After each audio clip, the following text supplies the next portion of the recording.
Hello viewers, welcome to another edition of AAU Talks. And with me in the studio to discuss this very important topic is Mr. Fred Awaah. Mr. Fred Awaah is the former Secretary General of ASU. He's also a lecturer at the University of Professional Studies and also identifies himself as a strong Pan-Africanist. Our topic for discussion this morning is promoting continental development strategies for growing international business. We'll go for a short break, and when we come back, we'll zoom into discussing our topic. The Association of African Universities, in partnership with the All African Students Union and Al-Azhar University, Egypt, calls on African universities to participate in the first African Universities Olympics. Theme: Uniting African Universities through sports and recreation, mapping out strategies to achieve the Africa we want.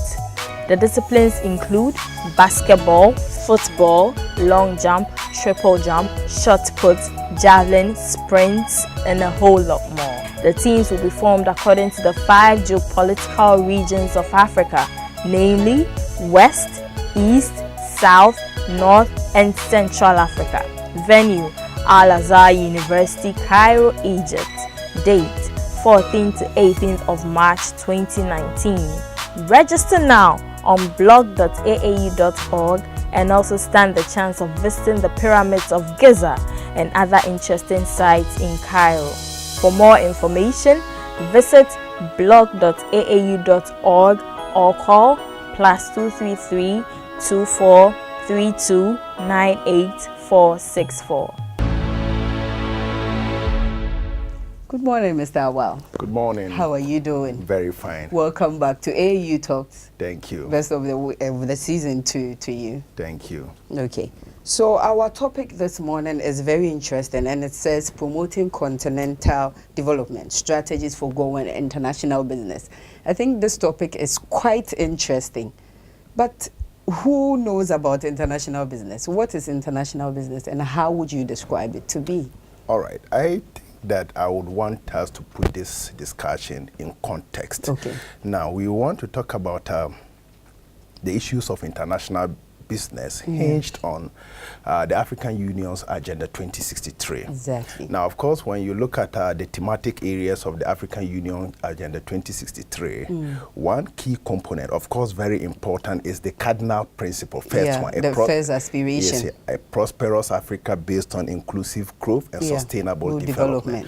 So now there cannot be inclusive growth and sustainable development of the entire Africa region when we do not do businesses amongst what? Ourselves. Yeah. So it is important to understand that growth and development, to sustain it, one, we will have to do businesses. Yeah. Two, businesses not within the confines of our countries, but across national borders. In this case, borders of African countries.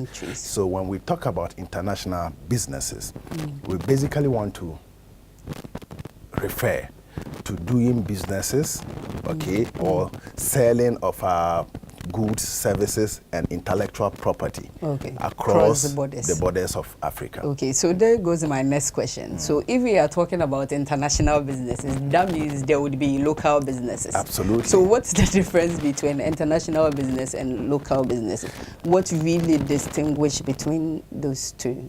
Yeah. Now, with local businesses, usually it's within the confines of a given country. So, for instance, you buy your shirt from a local shop. I buy my shoes from a local shop.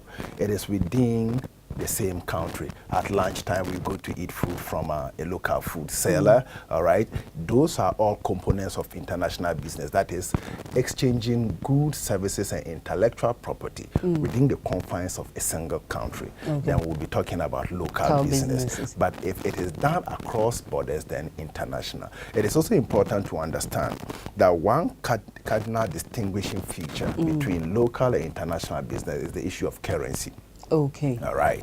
Now, in Ghana, when you're doing business, the medium of exchange is the cedi. Yeah. But of course, when you want to do business across the borders of Ghana, you would have to adjust to what? The currency that is. So if you are going to do business in Togo, you've got to you would have to change your cedi to what? CFA in order to be able to do business. If you want to do business in Nigeria, you have to change your cedi to naira. Okay. So those are some of the distinguishing features. It is also very important to observe or note that legislations in different countries differ.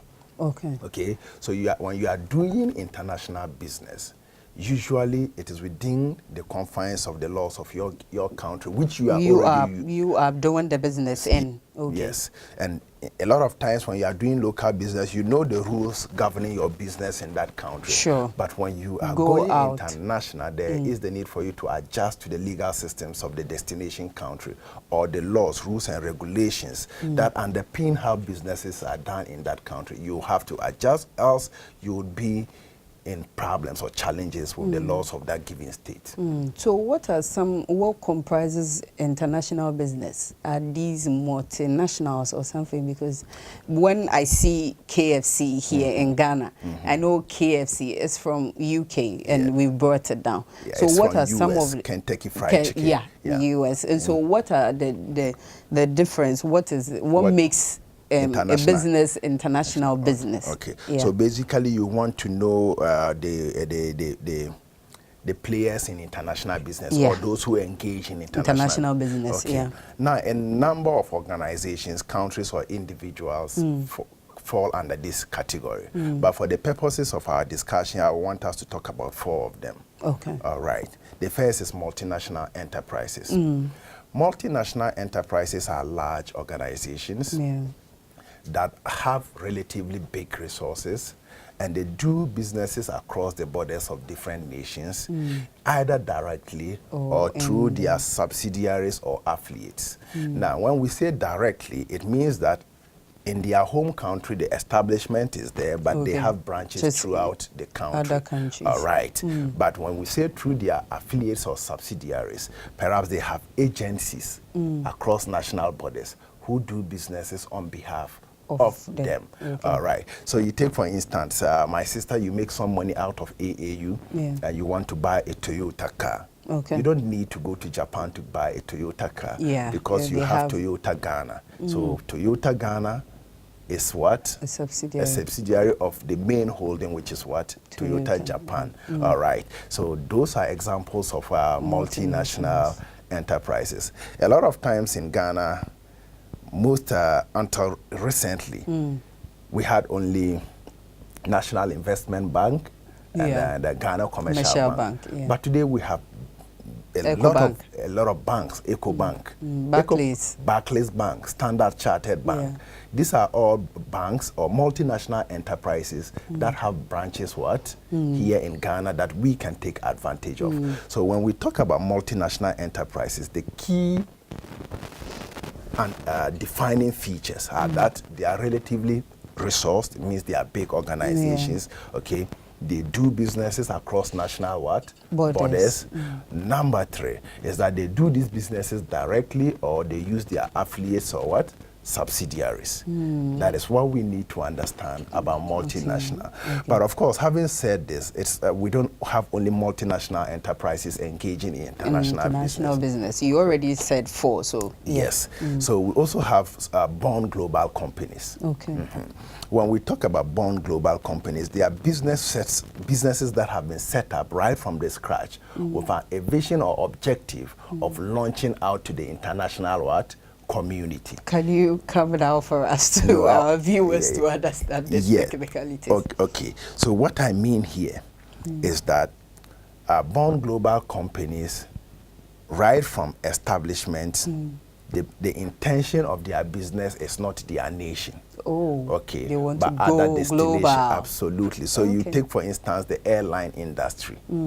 No, apart from the domestic airlines, a lot of airline companies, when they are created, it's intended their vision is to go out. Yeah. So KLM, Lufthansa, former Ghana Airways, Rwanda Airlines, Botswana, all of those organizations are born global what? Companies, because right from the scratch, their customer or clientele base is what? International. It's abroad. Okay. Then we also have non-governmental organizations or not-for-profit what? Organizations. Now, not-for-profit organizations, I think that we need to be able to establish it within the context of international business so that people do not misunderstand it with not-for-profit organizations that operate within the local. Now, when we talk about NGOs in the arena of international business, we are talking about organizations that have been set up not to make profit, but to solve some needs of society. Now, societal needs are varied, and not all of them entail profit making. So non-for-profit organizations or non-governmental organizations may look at a need in society that they want to solve or that they have solutions in. And these societal problems can be children's rights, women's rights, HIV, AIDS, poverty, helping the victims of war, refugees, etc., etc. So in our country, Ghana, you see organizations are UNHCR, the UNDP, USAID, UNICEF. They are not established to make profits. They are established to help humanity. Okay, their main motive is to look at certain sectors of society that are not functioning well, or certain sectors of society that there are challenges or problems that they think they can come out with solutions, or they have solutions, and then they help people on a voluntary basis and not to make profits. That's fine. Yes. Since we've talked more on international businesses, I think it's pointing out to one direction. Okay. So what is the importance of a country accepting international businesses in their locale? In their locality. Well, when a country accepts international investors, it inures to the benefit of the country in a number of ways. Number one, you have said investment. If investment comes into a country, it means that the investors definitely would pay taxes. True or false? True. Now, if taxes are paid, it means that the income of the state goes higher. All right? And if we establish that the income of the state goes higher, it means that the country would have had a lot more income to be able to look at issues of infrastructure and all of that. Number two, when a country accepts investors or is a safe haven for investment, then it means that tendencies of unemployment going low is very, very high. Why do we say so? Because when investors are moving into a country, usually except for expertise that they cannot get into in the destination country, all other employees are recruited from the local country. Where they are. Okay, so now if they get into a country like Ghana where you and I reside, okay, our teeming young persons who have the skill, knowledge, and attitude to work get employment. Now, when they get employment, you know what happens? The local economy is boosted. Why do we say so? Because you are able to buy shoes, you are able to buy clothing, you are able to even buy food. So all of those in small scale business that hitherto could not get customers will do so because you and I are employed. We are employed not because government has employed us. We are employed because a foreign organization has come into our country or within our jurisdiction. Now, also understand that a number of international organizations, and it is also so even with local organizations, when they come in, when they are within the system, have a responsibility towards the country. We call it corporate social responsibility. They do so because they get their men, materials, machines, methods, milieu, resources, like we call them the 7 M's in management. They get all of these resources from the environment. So as a kind gesture or a good gesture to the community from which they get all of this, including money, which brings the profit element, then they have a responsibility towards society.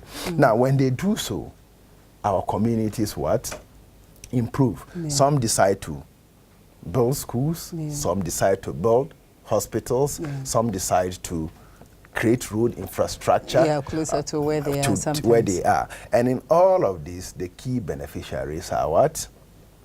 The destination country. In this instance, we are using Ghana as an example. Now, let's also establish, my sister, that when foreign investors are in here, it also is a basis to attract, to bring in other investors. Because if they come in here and they are doing business successfully, then they have what we call referrals. All right? They tell other businesses abroad, okay, that if you want a safe haven to do business, come to Ghana. Then it increases the feasibility of the given country abroad. Okay? It increases the confidence of investors in the country, thus bringing more investment, which inures to the benefit of the country. Thank you, Mr. Fred Awaah. We'll go for a short commercial break, and when we come back, we will zoom deeply into how globalization affects international businesses. In case you just tune in, this is AAU Talks on AAU TV. You can watch us on Association of African Universities Facebook page, and you can also watch us on YouTube, AAU TV. The Association of African Universities, AAU, under the patronage of His Excellency Abdel Fattah Said Hussein Khalil El-Sisi, President of Egypt, and Ahmed Mohamed Ahmed El Tayeb, the Grand Imam of Al-Azhar, presents the AAU's Conference of Rectors, Vice Chancellors and Presidents of African Universities from 8th to 11th of July 2019. Theme: Role of higher education institutions in promoting the Continental Education Strategy, CESA 1625. Call for papers have been announced for the following sub-themes: promoting science and mathematics education, expanding technical and vocational education and training opportunities, revitalizing and expanding tertiary education, research and innovation, promoting peace education and conflict prevention at all levels of education, improving management of education systems and harnessing the capacity of ICT to improve access and quality of education and training, promoting mobility through harmonization of quality assurance and accreditation systems, and identifying new directions to improve the management of education in Africa. Submit your paper abstracts of not more than 2 pages online at www.aau.org/subs/abstracts. Deadline for submission is 15th March 2019. For further details on COREVIP 2019, please visit events.aau.org/COREVIP.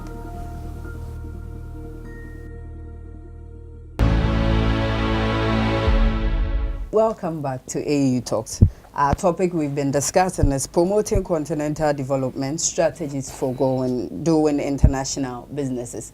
And with me here in the studios, as we've already introduced, is Mr. Fred Awaah, who is a lecturer at UPSA and also the former Secretary General at the ASU. Mr. Awaah, before the break, we were talking about the importance of having international businesses in the country. And we can't look at all the positives without going to the risk or the disadvantages of even having international businesses in your country.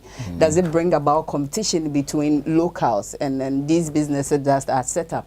And what are some of the risks that is faced with people who set up their businesses here in other countries? So we want to know the disadvantages of going international and also the competition that locals faced. Okay, so now this brings us to the risks involved in going international. Now, because usually when an organization wants to, we need to establish this, that apart from born global organizations that right from the scratch, when they commence their businesses, the clientele base is abroad, a number of businesses begin local before they launch international. I want to start with your own earlier example of Kentucky Fried Chicken. KFC. Now, KFC. It's obvious that they started in Kentucky in the United States of America, but now you have dots of KFC across the world. So it means they started from the United States of America, now they are where? Global. So the question is, when organizations are going global or when they want to launch international, what are some of the risks that they face? I'm sure that is the question. Yeah. In the classroom, what we tell our students is we sum them up in what we call the 4 C's. Okay. Okay. The 4 C's. Yes. Number 1 is country risk. Okay. I like to write because I'm a teacher, so don't mind. Country risk, currency risk, country currency risk, commercial risk, and then a third C, I'll get it as the conversation goes on. So now, when we talk about then cultural risk, cultural. Now, when you are going global, my sister, one of the key things that you need to consider is the issue of culture. Now, you operate in an environment where you understand the culture. So when you are launching into a different country, tendencies are that the culture of that country may differ from what? Where you are coming from. Absolutely. So you need to understand the culture of the destination country. If you don't understand it, there are tendencies that your business will what? Fail. So take, for instance, in Ghana, there are issues. Let's take KFC. I'm told that now when you go to buy KFC, they serve shito as part of the package. All right. Shito is not traditionally an American thing. But of course, Ghanaian culture, when you want to eat food, it has to be what? Spicy. Okay. So KFC, understanding that the Ghanaian culture is different from what the culture of Americans decided to what? Study what pertains in Ghana, so that they will blend the cultural element that would be acceptable to what? To Ghanaians. This is interesting. Are we together? So it is important that the issue of culture is looked at. Number 2, the issue of languages is a component of culture. And that can be a risk factor to you. So you are going to do business in Pakistan and none of your team members speaks the Pakistani language. Tendencies are that your business will what? Will fail. Now, under culture, we have also issues of ethical orientations of the people. So for instance, it is sad that we are saying this on set, but it is supposed to be said so that we will reform our cultural beliefs and practices when it comes to businesses. In most parts of Africa, it is not wrong to give somebody an envelope, usually made of money. In other instances, goat, car, whatever it is. In very clear English language, bribe. It has become an integral part of the business life in most African countries. So that if you are going to see a third party for business and you don't give a brown envelope or bribe or something to soften the grounds for your business, tendencies are that you would what? You fail. Your business would fail. But it is also important to understand that if this is the culture that grew your business in Africa, and now you intend going abroad, you are going to a different Europe or America where that is not the ethical practice. For they have an understanding that when you give a bribe, both the giver and the what? Receiver are all culpable. Absolutely. In that instance, your business may not even see its first birthday because you are tagged as what? Corrupt, and nobody wants to do what? Business with a corrupt person. So one of the key issues that we need to understand going abroad that has tendencies of affecting our business is the issue of what? Culture. The second is the country itself. Yes. You see, countries differ in a lot of things. Okay. So if you have a country that has governance differences from your own, there are tendencies that if you don't study the country very well, you would fail. Take, for instance, Ghana. We are a democratic state. Every 4 years, we choose our leaders through what? The ballot. Has that not been the case? It has been. Okay, so a number of businesses in Ghana haven't seen disruptions as a result of coup d'etats. So they are doing extremely well. Then all of a sudden you decide to launch international and you choose a country that is noted for in-season coup d'etats. Every year they kill the president through the gun and bring in another person. Of course, there may be market for your goods and services in that country, but the risk is too high. It's too high for you because now when rebels are killing, they are not going to say that because you are doing good business, they are going to leave you. Number 2, your product may even be a target because they want it for what? Rebels, when they are killing, needs goods and services. And they will not come back in with you because it's not a democratic state. So that is one of the risks related to countries when you are going abroad. The second is the issue of the laws. Legislations. Laws in countries differ, my sister, you know that. Yeah, okay. it's true. So you may be operating in a country where the legal system is very improved. Okay, so by virtue of that, your business is going well. Because if someone owes you, you know that when you go to the law courts within a your money will be retrieved. Okay.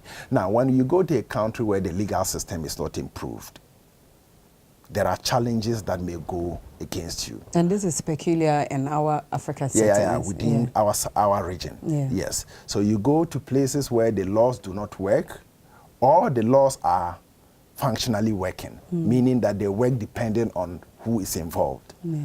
In that instance, there are tendencies that you will what? Your business may fold up. For instance, you want a license to operate.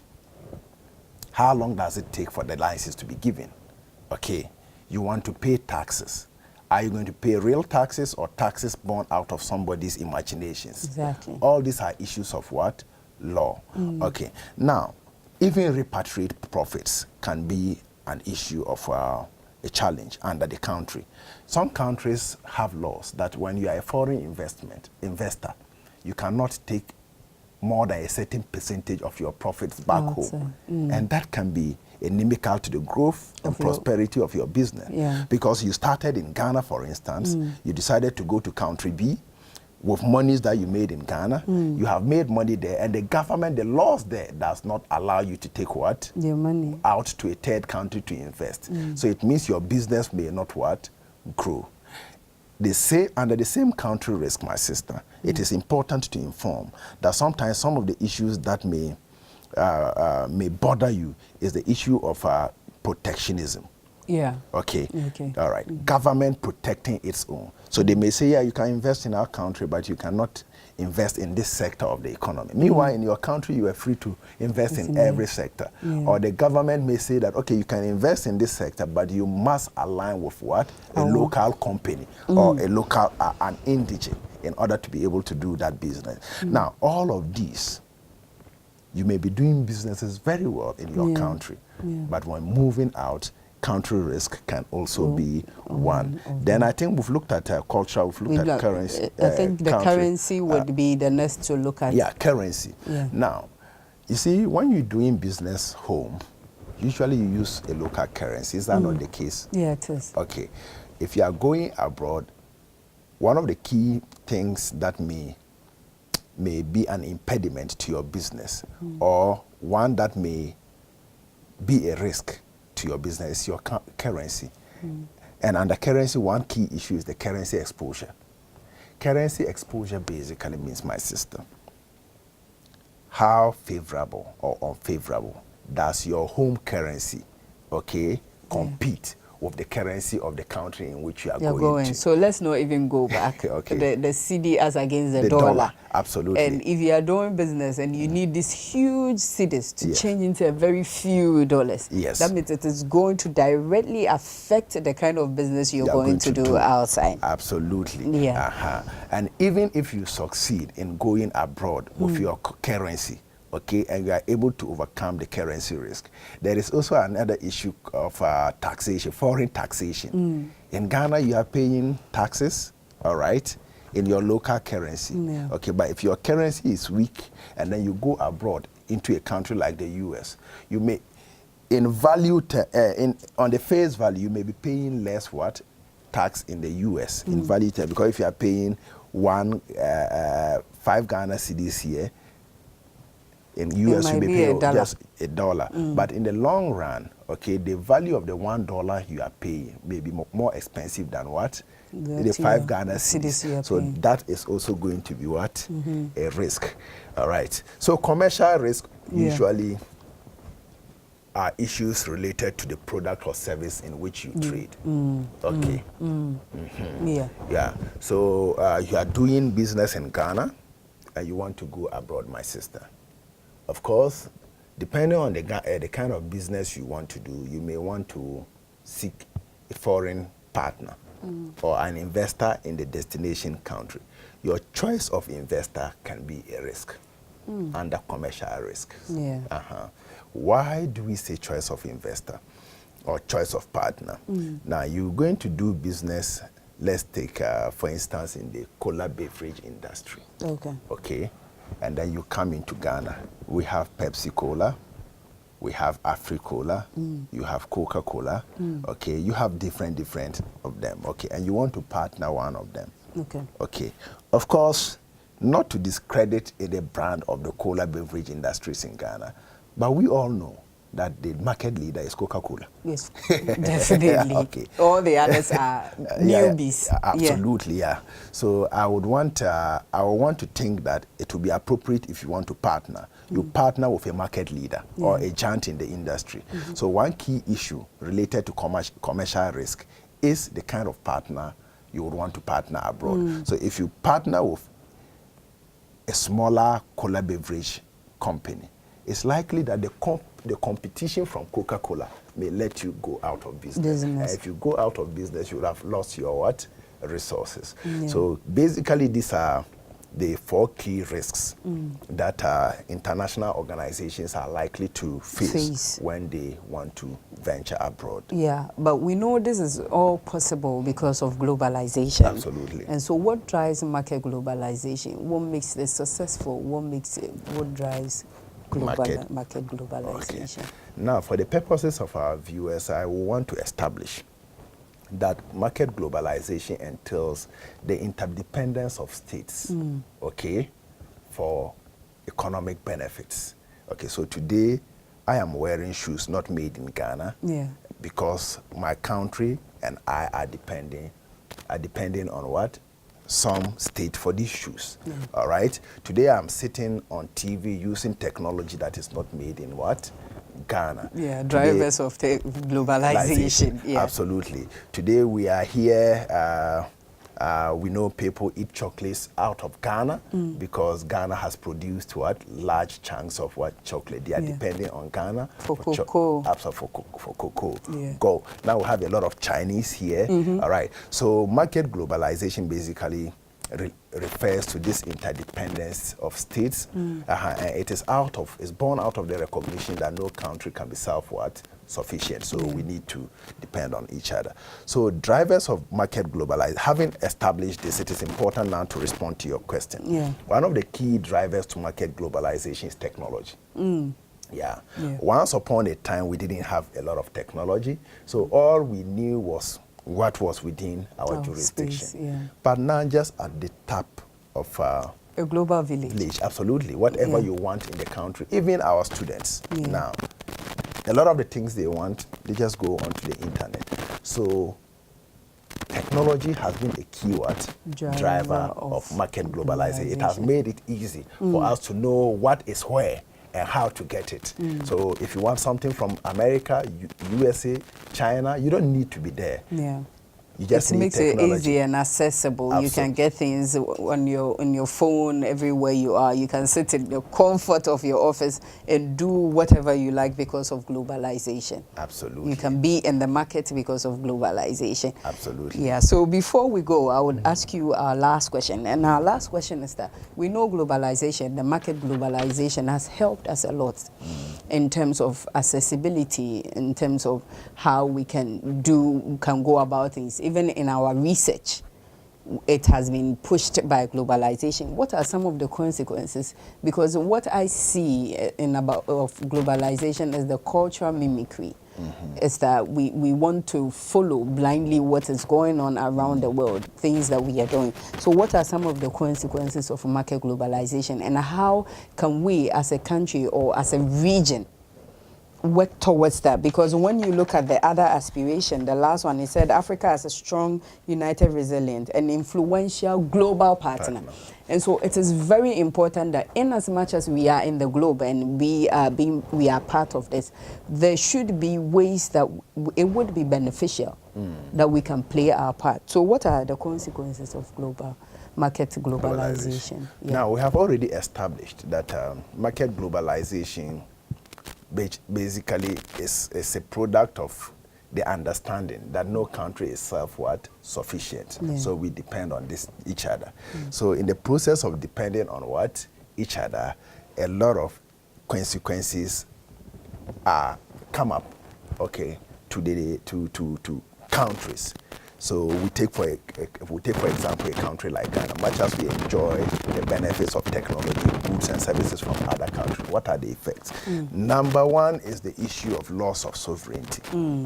Yes. Yeah. Loss of national sovereignty. Now, when you open up your country to competition, okay, it's just a matter of time that most of the organizations that were in your country and then were associated with goods, services, and products from your country are now open to what? Competition. Exactly. And the competitors may even come and do things that your country used to do and do it better. So now you lose the sovereignty of that good, service, or product. So now give, for example, in Ghana, we used to have women, our ladies, our sisters like you, wearing products like you are wearing now. The clothes, the clothes, GTP, Ghana Textiles, Ghana Textiles, Akosombo Textile, Hollandese, we had the Kente Designs, Adinkra, and all of that. What I do know, which you also know, is that as a result of globalization, Chinese are also making those African Ghanaian fabrics that were originally what? Our pride. So now when you go to the market, our sisters would ask, I want to buy GTP. But of course, I don't want the Chinese one. I want the Ghanaian one. It only tells us that we are losing sovereignty over what? Our traditional what? Items and the fabric. There is also the issue of dilution of culture. All right. Our culture is being diluted as a result of market globalization, because now we are influenced by what others do. And what we see. What we see. Now I am a lecturer, okay, and I want to imagine that in the days of our forefathers, when you got into a classroom, you would see students decently dressed. Decently dressed based on what? Our culture. A lady would cover everything that is supposed to be covered.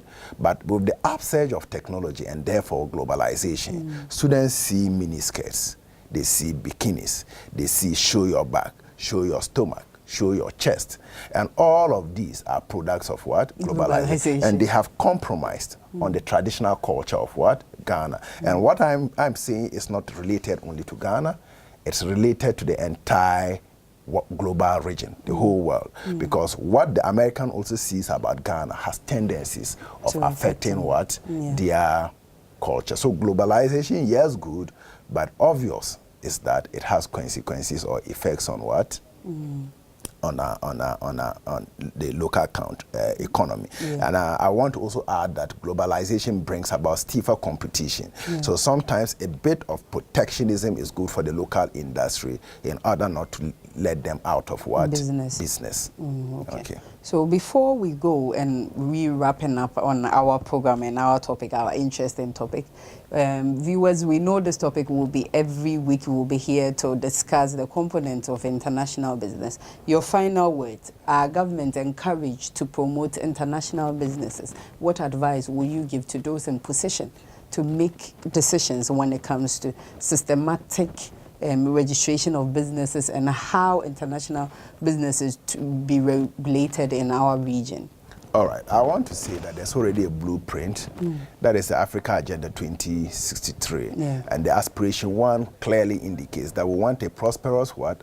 Africa that is based on inclusive growth and then sustainable development. So the African Union has already shown the way that there is the need for what? Growth and development. And this can only be triggered by what? Businesses across what? National borders. Okay, that what now we need to do as a continent, I think, is to encourage trade amongst ourselves. And this has also been enhanced by sub-regional blocs. ECOWAS, SADC, East African Community, they are able to do trade amongst themselves freely. I want to think that Africa has started well, and we need to be empowered. And empowerment means that we should move from local businesses to doing businesses with nations across Africa and beyond Africa. That means the globe. Thank you, Mr. Awaah, and thank you for giving us such an insightful comment on international business. And this session has really been great. Viewers, if you just tune in, we are done for our topic, international business. You can still watch it on our page, Association of African Universities, or on our YouTube page, AAU TV. Thank you and have a good day.